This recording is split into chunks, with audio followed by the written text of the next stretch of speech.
The mirror didn't lie, there were lines around my eyes, a tiredness that no amount of makeup could fix. That wasn't the worst, though. The worst part was the dullness in my own reflection. Mark had done that, years of being taken for granted, watching him turn into a stranger right in front of me. Used to be, coming home meant butterflies, that eager rush to see him again. Now it was like walking into an empty room. It hit me then, kind of out of nowhere. Why the hell should I put up with it? Nobody owed me a happy marriage. If I wanted more, wanted that spark again, wasn't it up to me to light the fire? I was done waiting for something that wasn't going to magically reappear. Next time I went to the gym, it was different. I looked for him. Alex. That's what the girls in the locker room called him. I found him easily, you couldn't miss that kind of energy. God, he was hot, too, that raw strength in the way he moved. Made Mark's after-work shuffle look pathetic in comparison. I pushed myself harder, desperate for him to notice me, wanting to feel alive again. I didn't even know what I was thinking, playing this game, but when he caught my eye, a grin spreading across his face, something shifted. Maybe it was defiance. Maybe it was something even darker, a part of me wanting to see the whole damn thing go up in flames. The flirting got bolder after that. Stolen glances turned into longer conversations, those little hidden moments in the middle of the usual gym grind. I'd leave buzzing, giggling to myself like a teenager, feeling an energy I hadn't had in years. At home, the dullness was worse, Mark even more oblivious. The guilt was there, sure, but underneath it? An excitement that scared and thrilled me in equal parts. You look good, Alex said one day, low enough only I could hear. Stress melting off you. I almost blushed, which was stupid, but God, it felt good.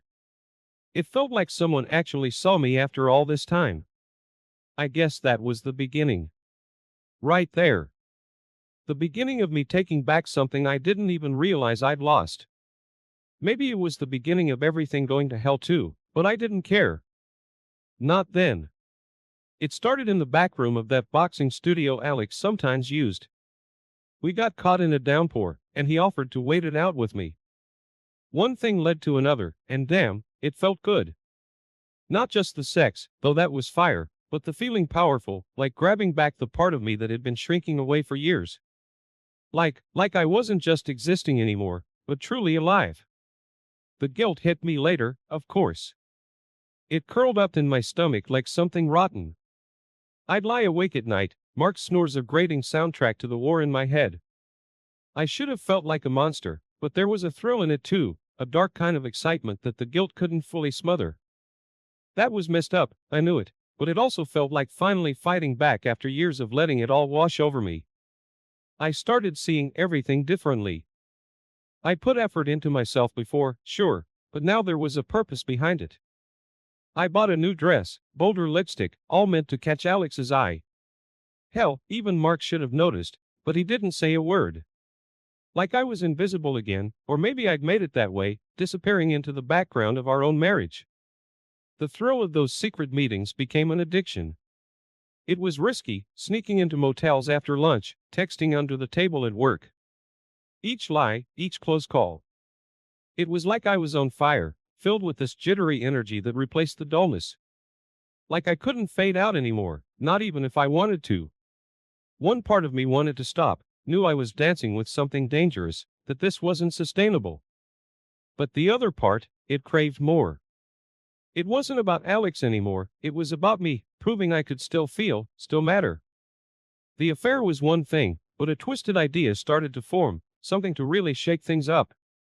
A way to make Mark finally see me, even if it was through a whole different kind of lens.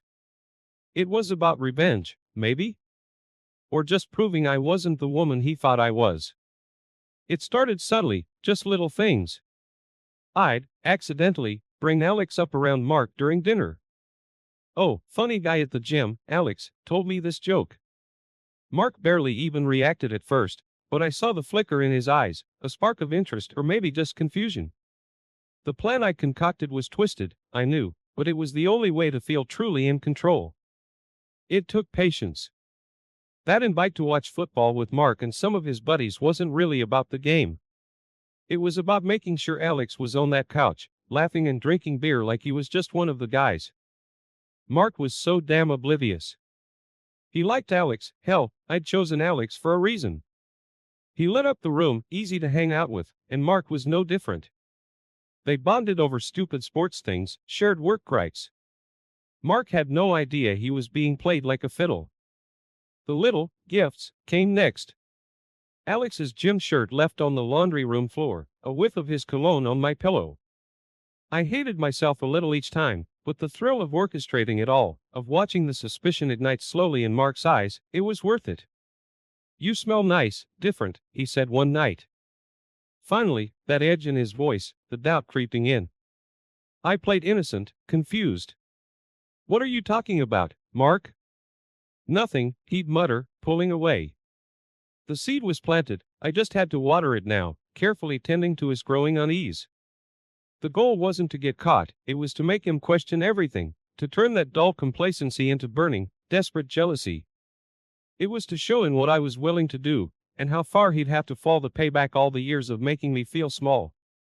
The truth came spilling out like poison.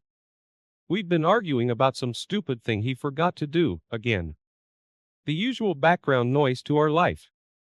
Then his eyes narrowed, and he said it, flat and cold. "You're sleeping with Alex, aren't you?" I didn't bother denying it. All that work to plant the idea, to watch it grow. There was no use playing innocent now. "Yeah," I said, "so what are you going to do about it?" The rage in his eyes was a wildfire, a whole other Mark than the one I was used to. He lunged for me, hands gripping my shoulders so hard it hurt. "You think this is a game, Sarah? You destroy our lives for what?" He spat out words, insults I'd kinda expected but still stunned. The room spun, a dizzy mess of screaming and accusations. I watched him, part of me detached from it all. A tiny corner of my mind was actually impressed. I'd never seen that kind of fire from Mark before. When his hands dropped, it was almost more shocking than the slap that never came. He looked defeated, crumpled. The fight was gone, replaced by, I didn't know, disgust? Betrayal? Was that a hint of fear in his eyes?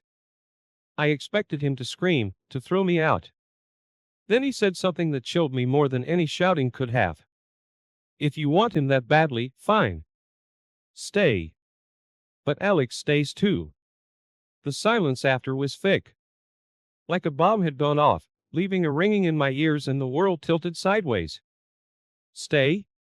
With both of them? Was he serious? Or had the shock finally broken something in him? "Mark? He cut me off. "Let him move in. Then you can have your precious affair right here, under my nose. I'll watch the man you love steal my life. Seems fair, doesn't it?" I couldn't speak. Part of me was horrified, this was insanity. But another part? It was twisted and wrong, yet a flicker of thrill shot through me too. Power, dark and heady. My plan had worked, but I could have never imagined this impossible, horrific choice to make. Alex moved in a week later. It was surreal, him carrying boxes into the house, laughing and joking with a shell-shocked Mark. Our bedroom was no longer mine, half of the closet filled with another man's clothes. That first night, the three of us eating dinner at the table, was the worst kind of torture. Mark turned into a ghost of himself.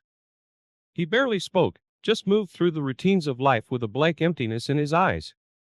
I'd won, but it tasted like ashes. Part of me had hoped he'd fight back, scream, make a scene. This slow fade to nothing? It was horrifyingly effective, a guilt I couldn't shake gnawing at me. The victory I'd craved felt like a lie.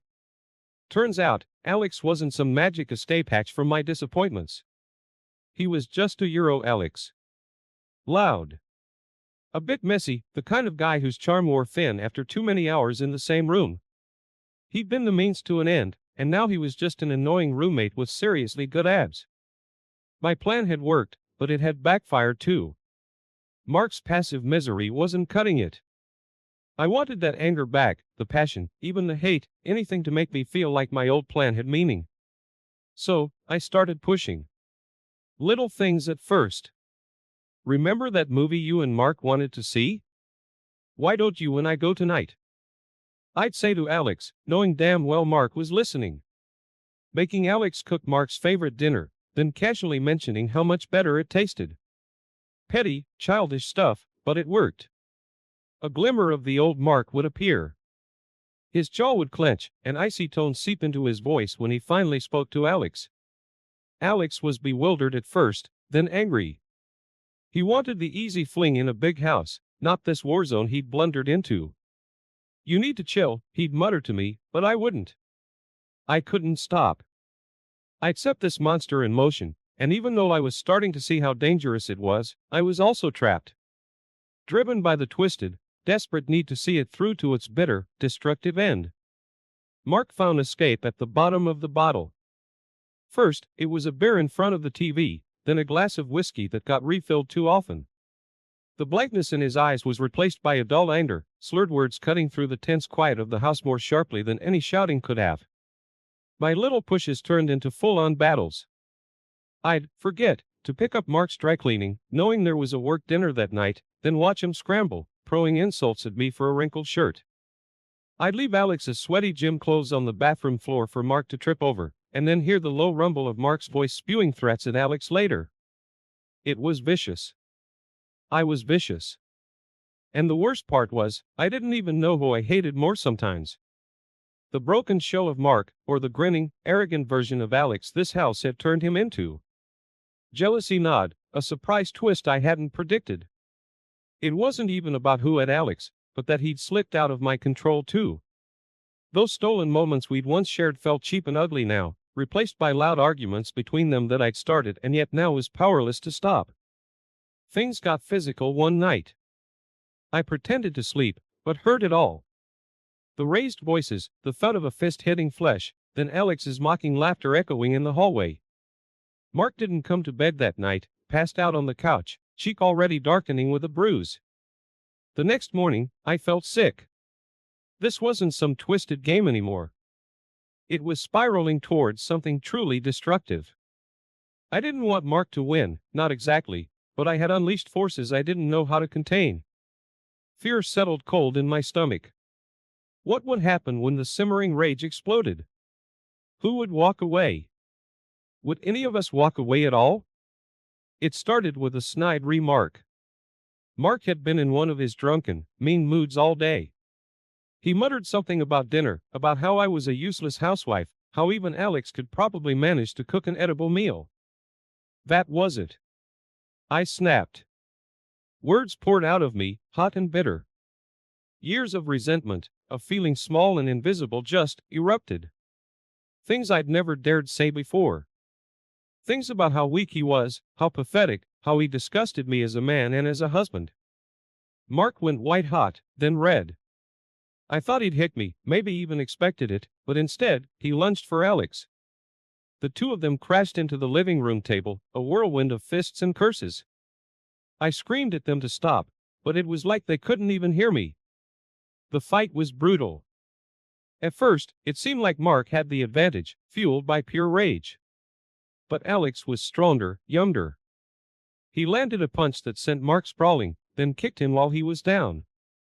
I ran then, tried to pull Alex off, but he shoved me away so hard I hit the wall, my vision blurring. Mark was on the floor, barely moving. Blood streaked his face, and I thought, for a wild second, that he might be dead. Alex paced above him, breathing hard, a satisfied grin on his sweat-covered face. That's how you deal with a weak little man, isn't it? He looked directly at me. No fear, no apologies, just a twisted triumph in his eyes. Shock cut through me deeper than any cut or bruise. I wasn't the one in control anymore, Alex was. He turned Mark into a broken mess, and now he wanted something from me. A nod of agreement, a silent admission that he'd won, that I needed him now more than ever. I wouldn't give him that. Maybe I was messed up, had set all this in motion, but seeing that raw power in Alex, a different kind of fear flooded me. I was playing a game I didn't understand anymore, and everyone, including myself, was losing in the worst possible way. The house was full of ghosts. Mark haunted the hallways, eyes downcast, mumbling apologies for things he probably didn't remember. He cleaned up the broken glass, bandaged his own wounds. Never complained, never looked at me directly, just this show of a man going through the motions. Alex, he reveled in his victory. Louder, more arrogant, he swaggered around like he owned the place. And in some sick way now, he did. The spark I'd felt with Alex, that twisted excitement, it was gone. His constant teasing wasn't playful anymore, but mean. His touch, once so thrilling, made my skin crawl with disgust. It was like I was seeing him for who he really was, a cocky, self-centered boy who enjoyed hurting people for the thrill of it. Trapped. That's the word I couldn't stop thinking. I'd orchestrated this to gain control, but now I had none. Leaving wasn't an option. The shame of running away from my own mess, of admitting defeat in the most spectacular way, it was unbearable. Every day felt like I was drowning, and there was no lifeline in sight. Then, the invitation came. Some stupid work dinner Mark couldn't get out of. He stood in front of the closet, shoulders slumped, staring blankly at his out-of-date suits. I had an urge to tell him to stay in sweatpants, to show up looking like the wreck he felt. Instead, I cleared my throat. Why don't you get a new suit? A haircut wouldn't hurt either. Mark glanced at me, surprised. I shrugged, trying to sound casual. You do have to pretend to be a functioning adult, right? It was a small act, a tiny bit of control I could take back.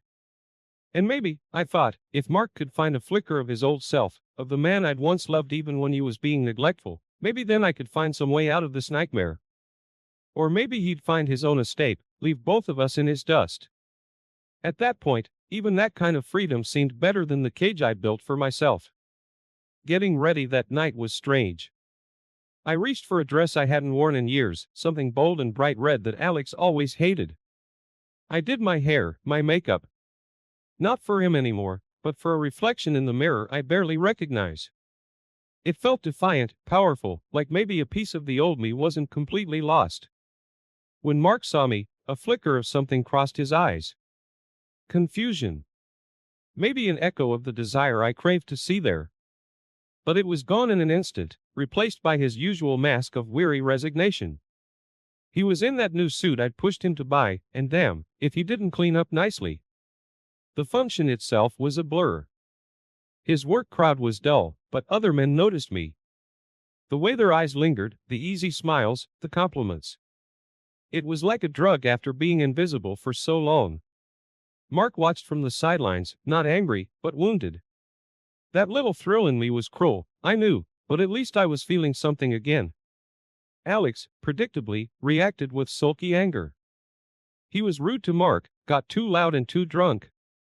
I ignored him, focused on conversations that didn't involve either of them, on laughing at jokes actually meant to be funny. For a few hours, I wasn't trapped, I was just existing outside the twisted mess that was my house. Towards the end, I spotted a guy across the room. Handsome, but not in a showy way. He was watching me, a sort of intrigued curiosity in his eyes. I gave him a small smile, then walked away. It meant nothing, probably, but the act of choosing to interact, to flirt even a little. It felt like a tiny victory I desperately needed. When it was time to leave, Alex was even more of a mess.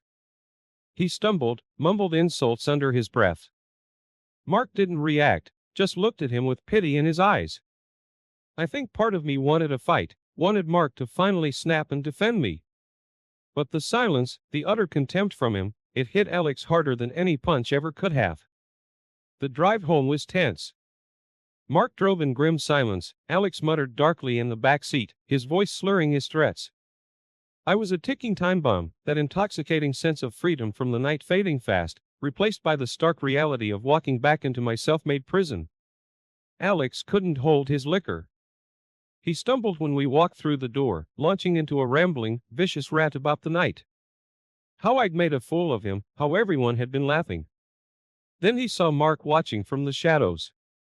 A flicker of something dangerous flared in his eyes. Why are you even here, old man? Your wife can't stand you, wants a real man, and I'm giving her just that. Mark didn't say a word at first. Then, in a voice I barely recognized, cold and low, he said, "Get out." I gasped. Alex just laughed that nasty, taunting laugh. Or what? You gonna fight me? Mark took a step forward. No yelling, no dramatics, just a quiet determination that made the room feel suddenly far too small.